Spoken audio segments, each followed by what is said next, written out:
Hey everybody, it's KD with a new episode of Girl on Fire. As you can see, my camera is still crappy. Next time I might just record on my phone. That may look even better. It looks like I have snow all in front of me. It's very odd.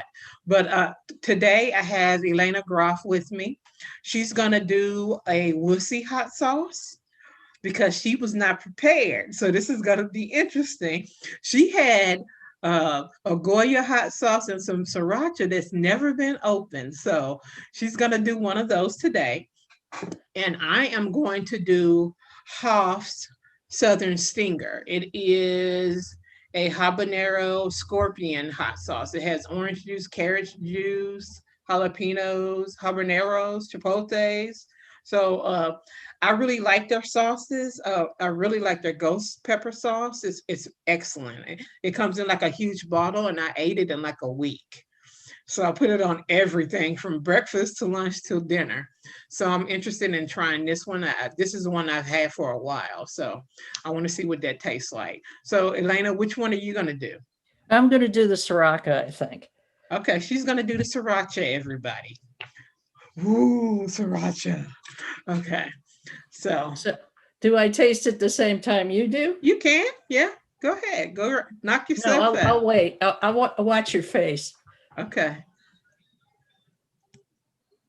Okay. I'm not worried about the heat level on this, guys, because yeah, these are peppers I've had before. This is good. It's not as good as the ghost pepper one. For whatever reason, that one has a lot more punch and flavor. But this is still pretty good. You can taste it has a smokiness to it. It's not very hot at all for something that has scorpion peppers and habanero peppers. So yeah, it's good. It's tasty.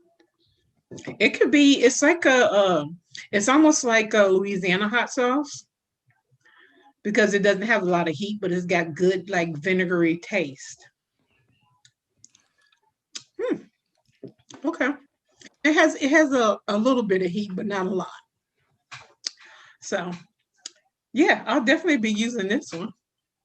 It'll be good on some eggs, I think, and probably pizza, like a cheese pizza. It would be really good on that, or chili, or soup, or whatever like that.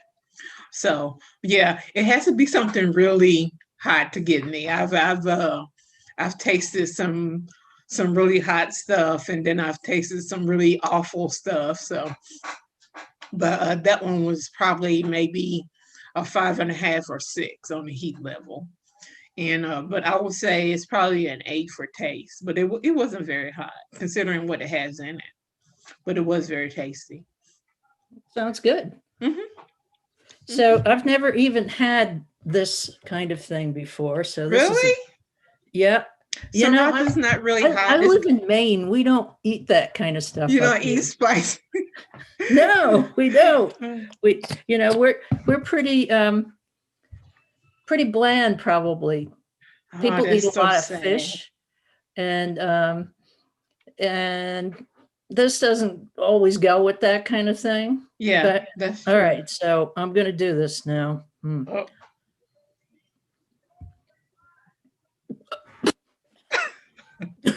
do you need to get some water? Holy moly. Is Ugh. that a dark beer you had there? Excuse me. Is that a dark beer? Yeah, it's a Guinness. Oh, so she's having Guinness and sriracha, everybody. Yeah, well, I read that alcohol actually cuts the heat of Really? I didn't know yeah. that. Yeah, and people always run to get a glass of water, which I doesn't do know, which anything. just makes it worse. It makes it worse. It just distributes the heat throughout your mouth and the back of your throat and everything. So, are you okay? You need to have Yeah, another sip. yeah. So the other thing that supposedly works is milk. Yes. because of the It fat in the does milk. work. That works really well. I've done almond milk before. That's worked pretty well as well. I'm not, so it may be any type of milk that helps. Now, are you okay? I think so. Okay.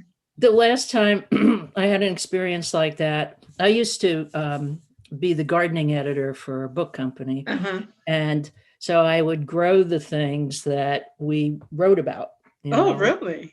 Yeah. And so I grew jalapenos one year. And jalapenos, of course, are very strange. You can have jalapenos on the same bush, and one will Mm-hmm. be very mild. And And then the then next one will one be right extra next hot. door will just blow your mouth off. Yep. Yeah. So I was roasting these jalapenos and had my boss over for dinner. Mm-hmm. So there we are, and all of a sudden, I bit into this jalapeno. I thought I was going to die, and here's my boss, and I'm trying to be like, not. So that was kind of like, it wasn't as, actually those were hotter than that sauce was. Yeah, jalapenos the longer they're on the vine, the hotter they can get. It's like they get hotter and they develop like a unique sweetness too that only comes with that pepper. I've grown them before. I've grown all types of peppers actually. I haven't done it in a couple of years because it's rather expensive to grow all that stuff. So, and surprisingly, in Louisiana in this climate, they can grow pretty well because the temperature stays pretty mild on Hmm. up to probably March. And then it may get a little cold, but it's very seldom it goes below freezing here. Like you may get a couple of days of that, but it has a good growing season here.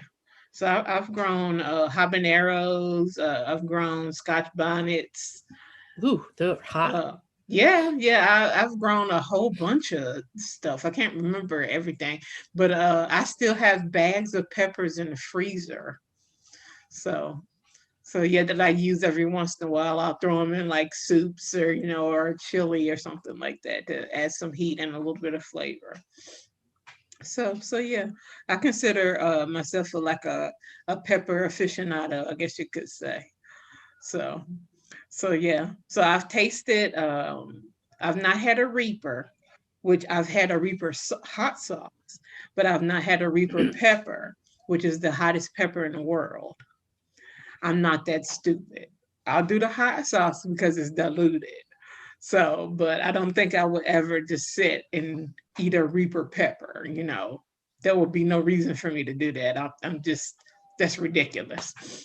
So, people who like doing that kind of stuff, I don't understand. I rather stick with the hot sauce. So you have a book that's is it out now or is it about to come? Well, I just published it yesterday. Okay, well that's perfect then. Yeah, Okay, yesterday was my launch date, okay, and I just prepared the paperback to get ready to be printed. okay. So, yeah, it's always exciting at the end when, see, I'm an indie publisher.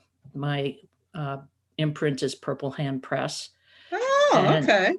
and I used to be in publishing. I spent my career in publishing. Uh-huh. Almost 40 years I was working Wow. in publishing company. So when I decided I would start shopping around my novels, and Mm-hmm. maybe they weren't the cup of tea of the companies that I was shopping them to, Mm-hmm. I said, this is easy. I can do this. So I said, I found my own publishing company. It was about the time that digital publishing was really getting off the ground. Mm. So that's what I did. But it's not anything like the kind of publishing I used to do when I was in commercial publishing. I'm sure it's not. I mean, our little stuff, our little niche is like so specialized. I mean, it's just it's like it's kind of like David and Goliath in a way. I mean, so yeah, Yeah, yeah. but so yeah, I launched it yesterday, Mm-hmm. and it seems to be kind of a mixed result in terms of reviews. It's part of a series, Mm-hmm. and I mostly write historical fiction. And I've published Oh, okay. three novels about the Weimar Republic in Germany and the Uh-huh. Nazi era, two of which have won GCLS Goldies. Mm-hmm. And then last year I decided to write a contemporary novel. And the reason is I wrote a contemporary novel in the late 80s and I got a new computer and I found this old manuscript. And Wow. I thought, this isn't too bad. Maybe I should publish it. So I sent it to some of my friends Uh-huh. and they said, "Mm, it's kind of dated because the problems that we were having in the late 80s, early 90s, when people were all still in the closet and we were Mm-hmm. worried about AIDS and stuff like that, are very different from what young women Mm-hmm. are worried about now." So I said, "Yeah, you're right." So I just put it on the shelf, and that was the end of that. And then I thought about it. And one of the things in the book was Judy Collins was a big thing in my era when I Really? was in college. Yes. And it just so happened that we have a very nice nightclub up here in Ogunquit, which is the town south of where I live. And Uh-huh. Judy Collins, who's 80 years old, comes up and still sings. Oh my God, are you kidding? I'm not kidding. So, Wow. so I asked my wife if she would like to go on a date for her birthday Uh-huh. to the Judy Collins concert. And she said, sure. So we're sitting there in the Judy Collins concert. And I was thinking to myself, why don't I just update this story to the present and have these college lovers come together 40 years later? And that's how it Oh, got started. So that was okay. my first book in the series. That's called High October. Uh-huh. And High October is something that Mainers talk about because, unlike you, who have a long growing season, we have a microscopic growing season. We can't put our tomatoes in until Memorial Day. And we already had our first frost. All my tomato plants are out, they're gone, green tomatoes in. So, but we do have something kind of cool, which is we have an Indian summer up here, and the Mainers call it High October. And so that's Mm. when these college lovers get together after 40 years. They go camping in Arcadia National Park, and they finally get together. Mm-hmm. And they have all this baggage to work through. So that was my first contemporary novel, and I have to admit that it blew my socks off because all of a sudden it was number 3 on Amazon Lesfic. Really? Yeah. And I was getting 15,000 page reads a day in Kindle Unlimited, and I couldn't believe it because, first of all, the main characters were, one was 58 and the other one was 60. I know, which is crazy because the ageism in Lesfic is rather rampant. You don't get a lot of books with mature women in them. It's usually books what they're in their 20s, early 30s, or something like that. Something to that effect. So I always find it. I like books with older characters in them. I mean, because I'm almost 50. I mean, so I've written like my last book, Big Girl Pill. I actually wrote about people who were in their 20s, which was a new thing for me. I Mm. mean, I've never written about somebody that young before. Usually the people I write about are in their late 30s, almost 40, somewhere around there. I don't think I've done anybody over 40 yet, but I think I'm working my way up to it. So, but that was my first foray into the 20 somethings. But I think it's a good thing to have that. I mean, because it's a part of being diverse in this community. So kudos to you for and for people it being, people reading it. I mean, because they love their perfect bodies and their young women and and all that stuff. So Well, it was interesting to see the reactions because a lot of women wrote on Goodreads or sent me emails or Facebook posts saying, "Wow, thank you so much for writing this book. We never see ourselves in our fiction." And so I followed it up with another book, and Mhm. I'm a big risk taker. So Okay. the next book also had a senior couple, and one was an Episcopal priest, and the other one was a philosophy professor. Oh, that's right. I remember seeing the cover of that. And I Yeah, was this is like, my body. and I was like, maybe that's just a red herring or something. I was like, that can't be about what I think it is. Oh no, it was, and this Episcopal priest is quite a pistol. Mm, Uh, so, I seem to be establishing a little series here. So then I okay. wrote another book about called Love in the Time of Corona, which is about life in the pandemic, the beginning of the Really? pandemic. That that's been a mixed bag because Mm-hmm. um, a lot of people have been, and we've been talking about it in our lesbian fiction campfire group, Mm-hmm. how a lot of people are finding it hard to concentrate during the pandemic and aren't reading as much. Mm-hmm. Um, Writers aren't writing as much because of it. So here's Elena just runs right in and writes a book about it, right? Oh God. It's been mostly well received, I have to say. Let's see. Yeah, yeah. I've So I've seen a lot of stuff on Facebook where a lot of authors are like, I can't concentrate. It's just I'm worried about the election. I'm worried about this. I mean, how can you write with all that the chaos going on around you? But yeah, I feel that. I mean, I just recently started back writing. So after three, what is this? This is October. I started back writing, I want to say in August. mhm. And before that, I hadn't written anything since like January. So it was kind of a long hiatus there. So yeah. Yeah. So So do you view it as is it escapism for you, like to be able to write during these times, or how are you able to do it? well, I have to be honest and say it is my escape Mm-hmm. because it's the only thing.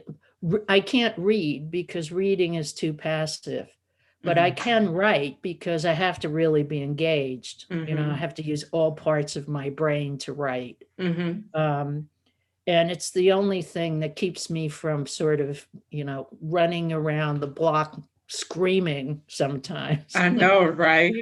with all the political stuff that's been going on. Oh. And so it's very engaging for me Mm-hmm. to do that. And I pour events from my life into this series. Oh, So, okay. um, in fact, I wrote "This Is My Body."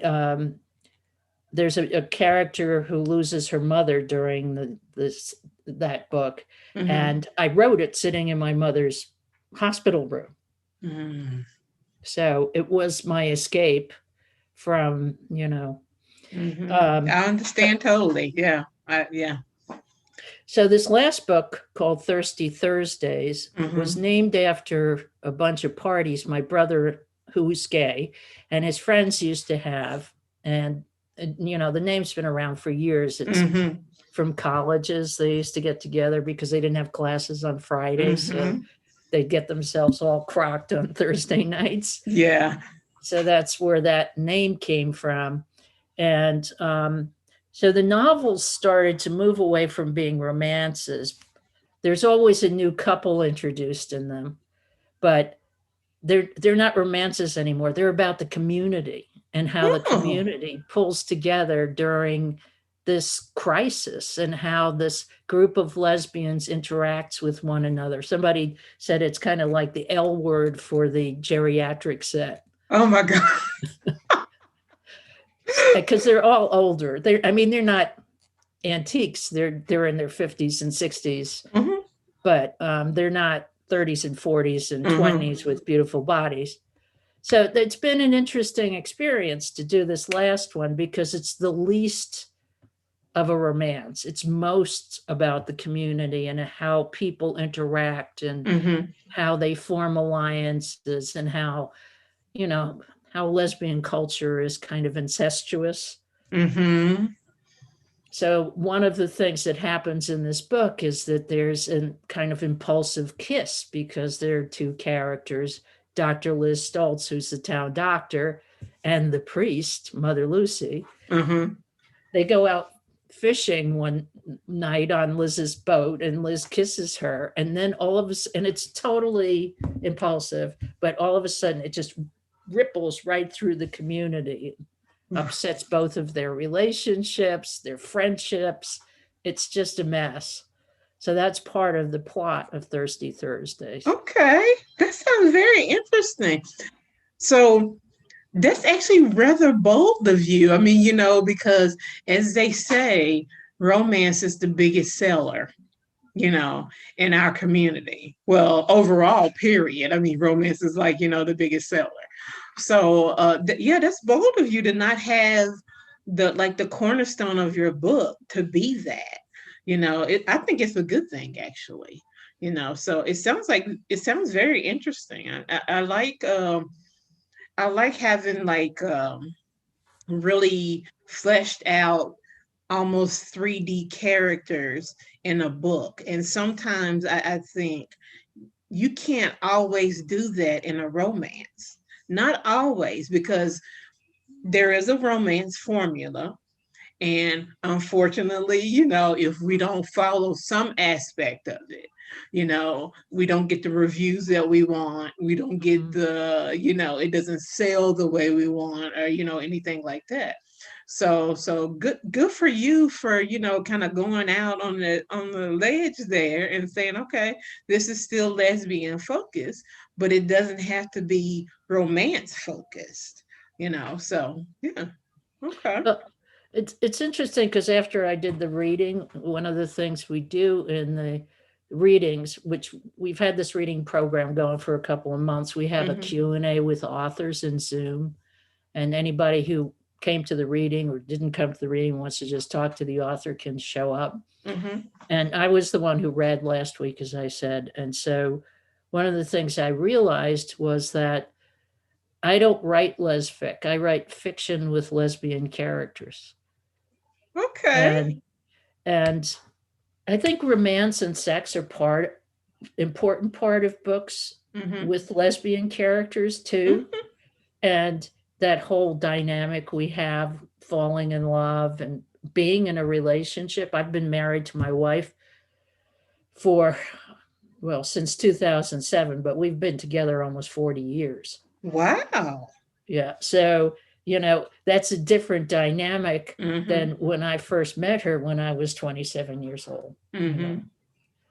So it's an interesting thing to explore, and especially in these books, because I think older women deal with things differently. That they don't have the same tolerance for dyke drama that young women do. Yes, it's I like that though. I like, to me, a lot of, and I don't read a lot.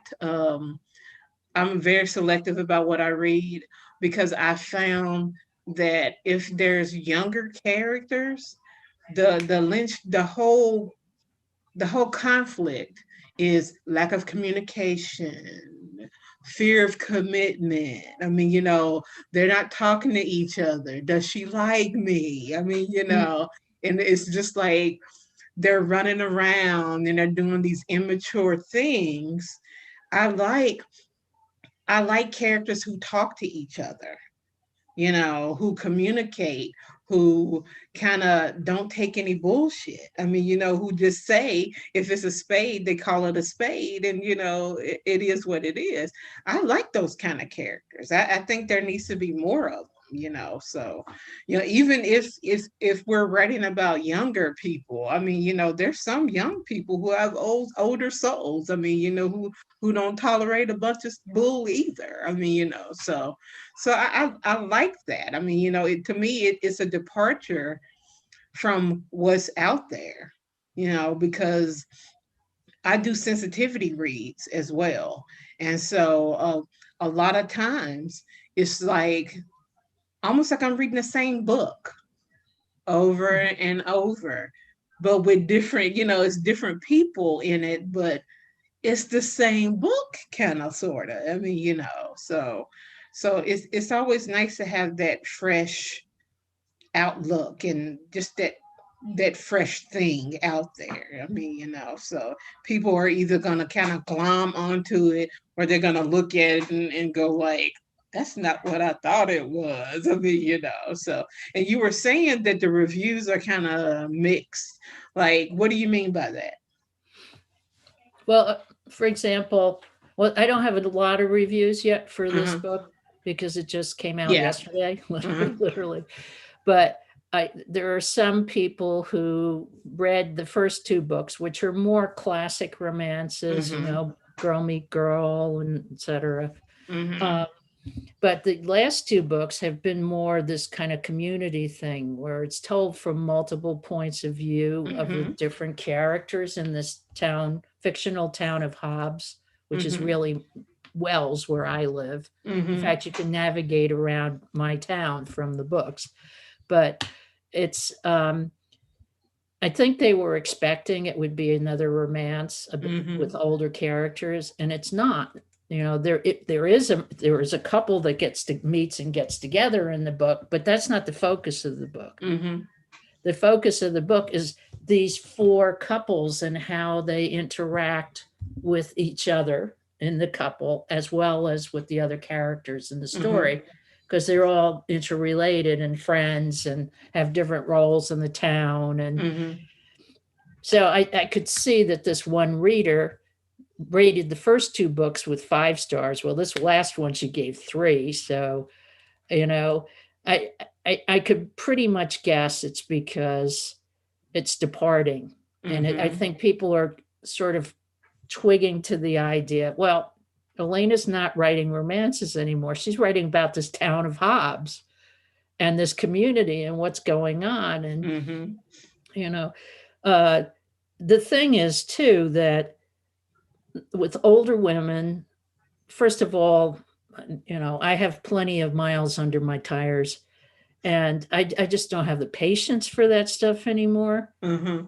And the other thing I've learned about life is that you don't have to go looking for trouble. It's right there, you know.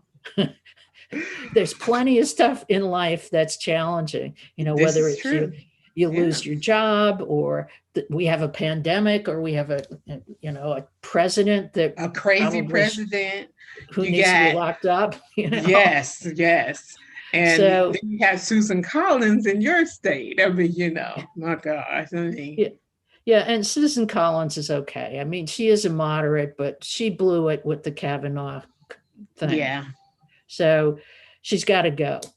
But I think dealing with real things, which the Mm-hmm. books deal with, they Mm-hmm. deal with, um, the first book has breast cancer in Mm-hmm. it. The second book is dealing with the death of a parent, and also a commitment to faith that precludes just having a casual affair, and how that's Mm-hmm. a barrier to this couple getting together. They ultimately do get together and work that out. Mm-hmm. They're also dealing with one character's parents' death. Mm-hmm. And then the third book, we have the pandemic, plus one of the characters is biracial who passes for white. And Mm-hmm. she has a fear of cops because she experienced police violence. And Wow, really? yeah, and she's afraid of guns and she's afraid of cops because her sister, her half sister, was shot by a cop. Mm-hmm. And meanwhile, the police chief is interested in her, but she won't give her the time of day Because she's because a cop. cop. Yeah. So the priest from the previous novel, who's also a shrink, and the Uh-huh. doctor who teaches, who's a firearm safety instructor, help the character overcome her fear of guns and cops. and they Mm. finally do get together. So, All right.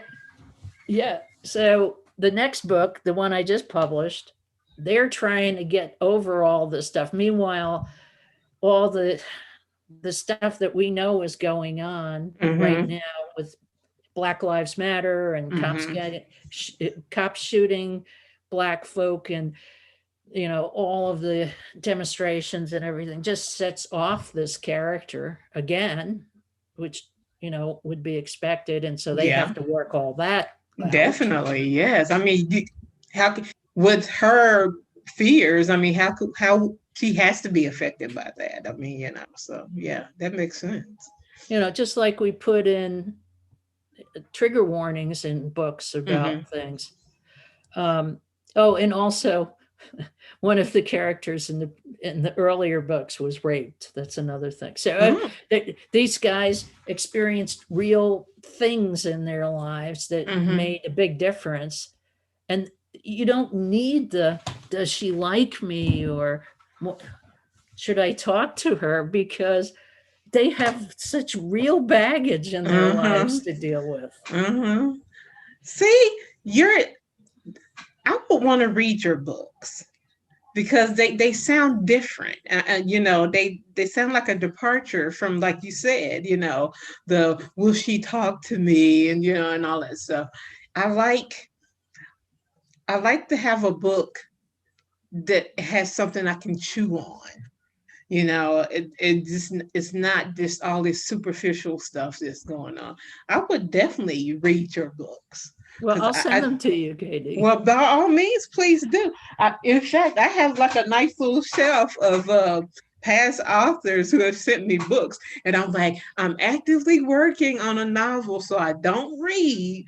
I said, Mhm. but I have them here, so as soon as I get done, I'm gonna read everything that I have. I mean, so but feel free to send me free books. I don't mind at all. I don't Okay, mind at well, all.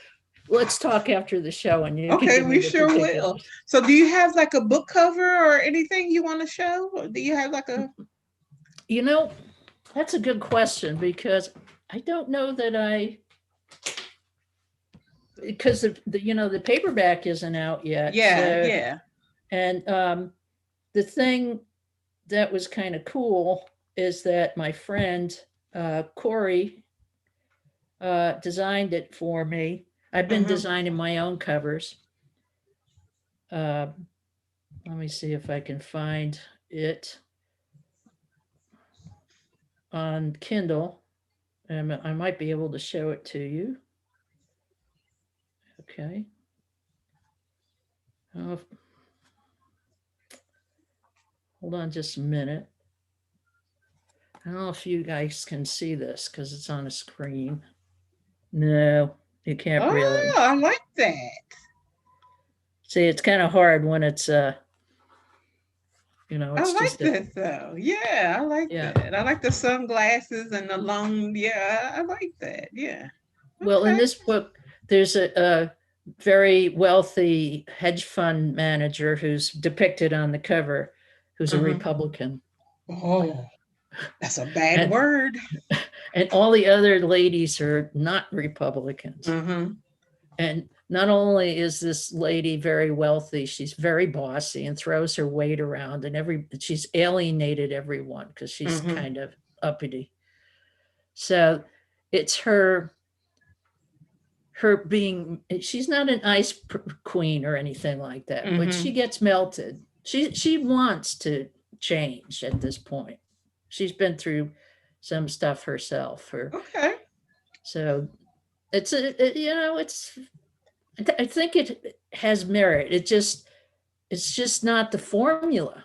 And people are wanting to run away from the pandemic and the misery of all the politics and lose themselves in that But predictable thing.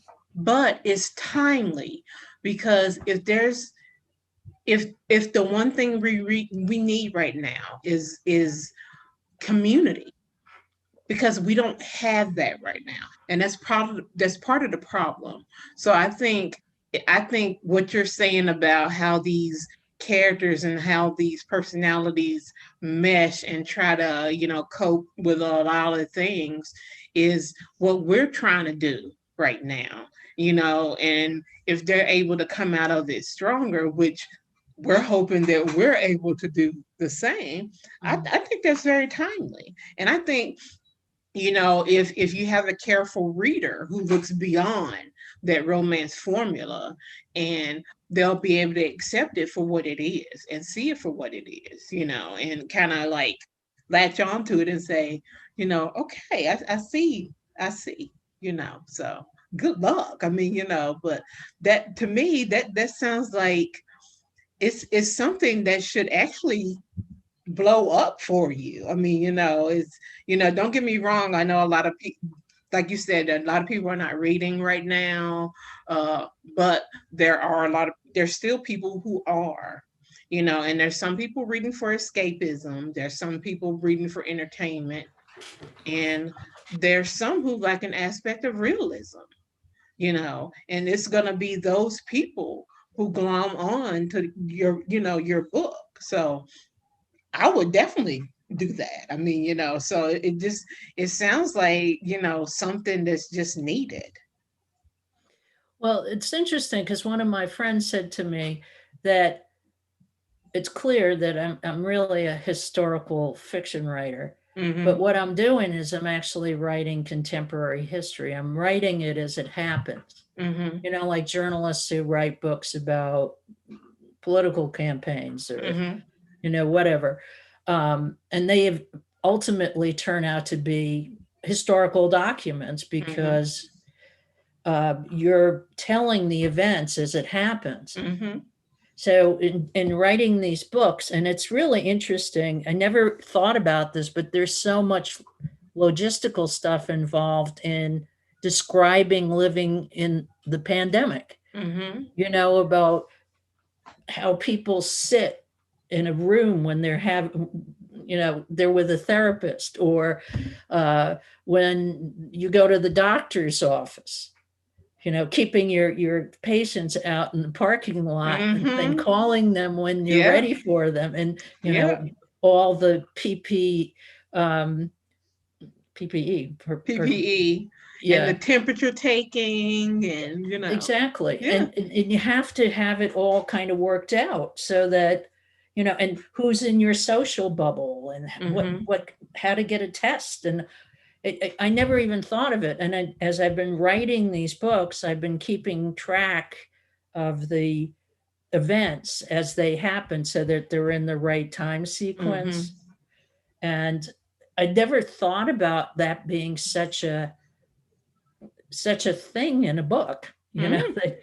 but and the other thing is that I started subscribing, one of the characters is a doctor, Mm-hmm.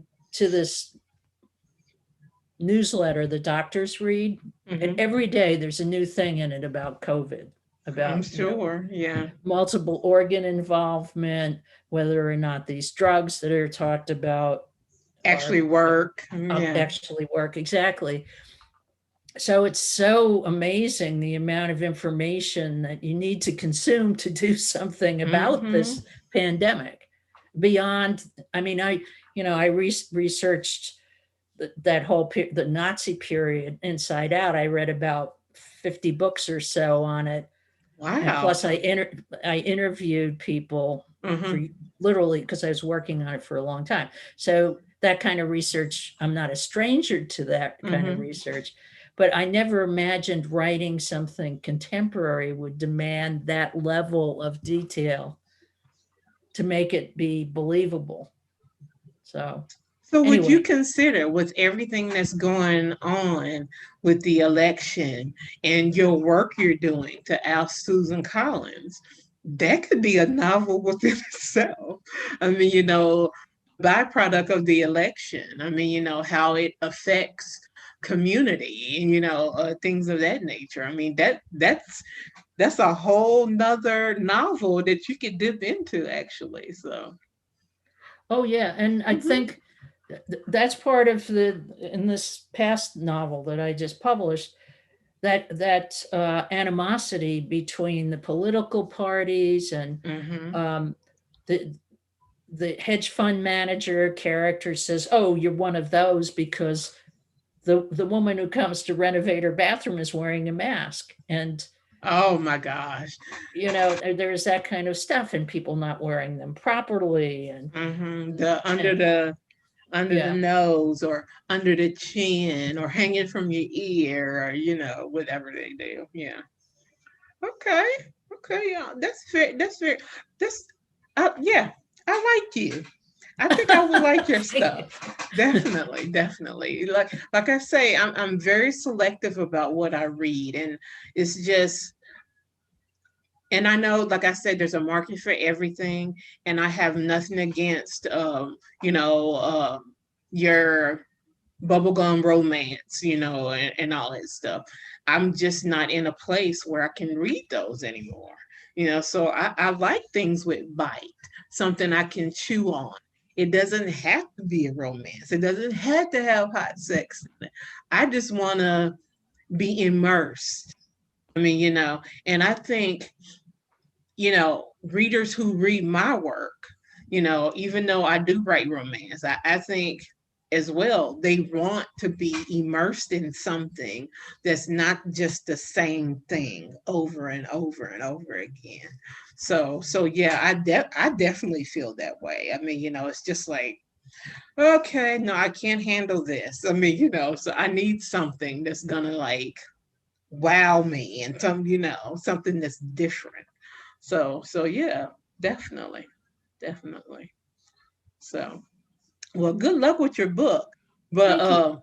do you have any like interesting stories, or what? Let's talk about the work you're doing to oust Susan Collins. How is that going? Well, I'm a member of the Wells Democratic Committee, Mm-hmm. and we're working in our local environment to get rid of her. Mm-hmm. In southern Maine, where I live, Biden has a 32-point lead over Trump. You wouldn't know it from all the Trump signs in the neighborhood. Maybe they just feel the need to say, "I'm here, I'm here." Yeah. Yeah. But in northern Maine, uh, which is much more rural, Mm-hmm. there's much more support for Susan Collins and also Trump. Mm-hmm. So it's going to be an interesting thing to see how it pans out. But Susan Gideon, so I'm sorry, Sarah Gideon, who's running against Susan I Collins. was going to ask you who's running against her. Yeah. Yeah, she's the Speaker of the Maine House, Mm-hmm. and she's the last poll showed her as having a 7-point lead. So Okay. so our group has been doing all kinds of things. We've been doing, because you can't knock on doors in this No. situation. No. So we've been putting flyers on people's doorknobs. My wife has been calling people. She spends an hour every day calling people, telling them how to get an absentee ballot, Mm-hmm. who the candidates are, why we're supporting our Democratic candidates. We've had these events called Viz, Mm-hmm. which are where we go to a very highly visible spot on the road, like across from the police station, or where people get off the highway Mm-hmm. coming through Maine, and have signs and wave at people and that kind of Mm-hmm. stuff to get people's attention. And we've all been using social media as best we can, Mm-hmm. sharing the stuff of our candidates, writing endorsements, things like that. It's it's a huge effort to do any of these things, Mm-hmm. and there have been vandalism. There's been vandalism of signs. I can imagine. Yeah, I can Uh, imagine. there was a farmer who built a big Biden sign out of hay bales, and somebody torched it, which I heard caused about that. Yeah. a big fire. Mm-hmm. And it's I have to admit that I'm a little concerned that there could be violence. Me too. I was talking to my wife last week, and I was telling her, I said, I said, maybe we need to stock up on like food and other essentials. And she goes like, why? And I said, I think whatever way this election goes, things are gonna explode. Something's gonna happen. I just had that feeling, Mhm. you know. I think it'll be worse if Trump doesn't win. Um, but we'll see. But I just have a feeling. I mean, so yeah, I agree with you totally on that. It's just, I mean, we're already in a state of unrest. I mean, so it won't take much. It won't take It, much at all. well, one of the things that chilled me, there's a columnist for the New York Times, David Brooks, and he has a Hmm. show with a with Mark Shields, who's is a syndicated columnist, and they have a show on Friday nights on the public broadcasting Hmm. PBS NewsHour. And David Brooks is the kind of guy, he's like an old style conservative, very Hmm. buttoned down, very mild mannered, very well spoken. He said he's kind of concerned because a lot of the Trump supporters and Republicans he's spoken to do not have no idea that Donald Trump is not going to win. They absolutely believe it, and they're totally in a bubble. Now, David Brooks never says anything that sharp edged. So he said, I'm a little concerned when it happens because it sure looks like it's going to happen. What Hmm. happens with those people? Yeah, but see, I was talking to my wife last night, as a matter of fact, and I said, I'm hoping he doesn't win, but there's still a chance that he will. There's still a There chance is. that yeah, there's a good chance that he will. I mean, let's be real. I mean, I'm being realistic. I mean, we didn't think he was going to win in 2016, and I watched in horror, you know, everything that was happening that night. I mean, we were just kind of like, I don't think we went to sleep, Mm. because it was just like, we can't believe it. We can't believe it. So there is a good chance that he'll win. I mean, I think so. I think I'm being realistic, and I know them on the Democrat side. There are some people who are absolutely sure that Biden is going to win. So I'm just like, I maybe, they're in a bubble, and some of the Democrats are in a bubble as well, and they can't see, okay, yes, all this is going on. Yes, a lot of people are fed up, but is it enough? Is it enough? So yeah. So I agree. What's going to happen to those people? What are they going to do? I was on Facebook. I want to say a week and a half ago. Kelly Ayton um, reposted, or she was talking about something somebody had posted, where some guy had made a threat and said, keep track of the people in your neighborhood that have Biden, um, Mhm. signs or whatever. I saw Those that are the post. people you shoot first. Mhm. And I was like, holy shit. I Mhm. was like, and there are people who really think that way. I mean, look what happened with the governor in Michigan, for Yep. God's sake. I mean, that's the last thing you expect to see when you turn on the TV, a thwarted attempt to kidnap a governor, hold her trial, and execute her. I mean, the mind boggles. I mean, really. So, and it's those people who are just, like you said, entrenched and living in that bubble, who are just like, okay, and it's kind of pathetic that I know several states, a lot of states are, having the police involved, because there are people who are going to come to the polls with guns, Mhm. and do whatever. I said it's kind of bad that, that has to happen. I mean, it's just like, it's a simple freedom. we don't infringe on your freedoms, don't infringe on anybody else's. I mean, but that's a whole nother subject we could talk about forever, so but yeah, so you're doing some good work. I think, Thank you. anything, to that effect. Not just because she's not that I'm saying she's a bad person or whatever, but I think it's time as much as possible to get the old guard out I agree and with get you. some, yeah, yeah, it's time. It's time. It's right now, it's party before country, hmm and the country is suffering for it. Oh We're gosh, suffering isn't that the bad. truth? Yeah. So, but, oh, and we had to get political here at the last part, but it's a it was a good conversation though. I enjoyed having you here, and your next book, if it's about anything, like, feel free to come back, and hopefully you'll have something a little stronger than sriracha. We'll have to, Okay. maybe I'll have to send you something, or something like that, and we could do it that way. But yeah, I enjoy having you here. Good luck with Thank the you. book. I hope it does well. I think it should. I think it will be a detriment if it doesn't. I mean, because it sounds very interesting, and, like I said, very timely.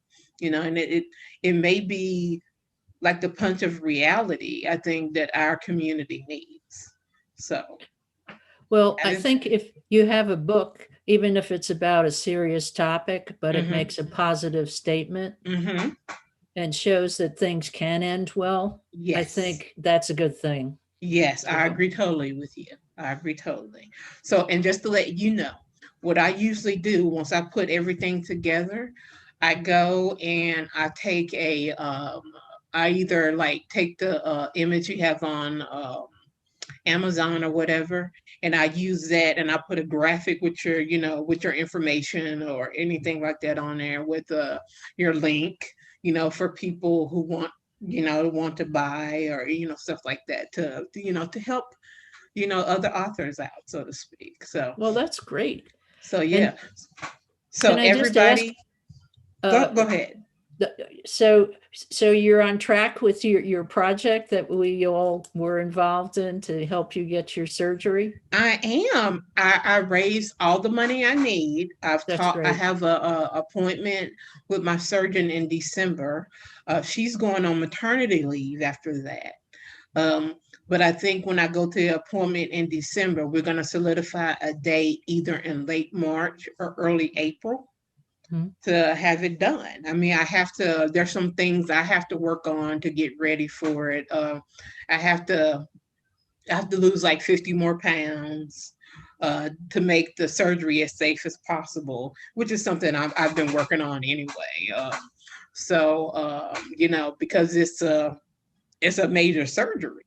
Mhm. But I'm looking, I'm looking forward to it because it's something that has to be done. And thank you for taking part in it. I appreciate that. I appreciate all the authors that took part in it, because it blew up into like this huge thing that I had no idea that it was going to do that. Talk about community. Mhm. That's a prime example right there. I mean, so I mean, I had no idea, because sometimes our community is so divided on certain issues. So, I was surprised that sometimes we're able to come together. That was good. I mean, there was a breath of fresh air that I think everybody needed, to see. Um, but definitely thank you for taking part of it. It's very, very much appreciated. Well, I wish you all the luck, and I just want to tell you it's a subject dear to my heart because Hmm. my wife had breast cancer when she was 30 years old, 46 years Wow. ago, and so she's still around, Hmm. and but it's a horrible disease, It and is.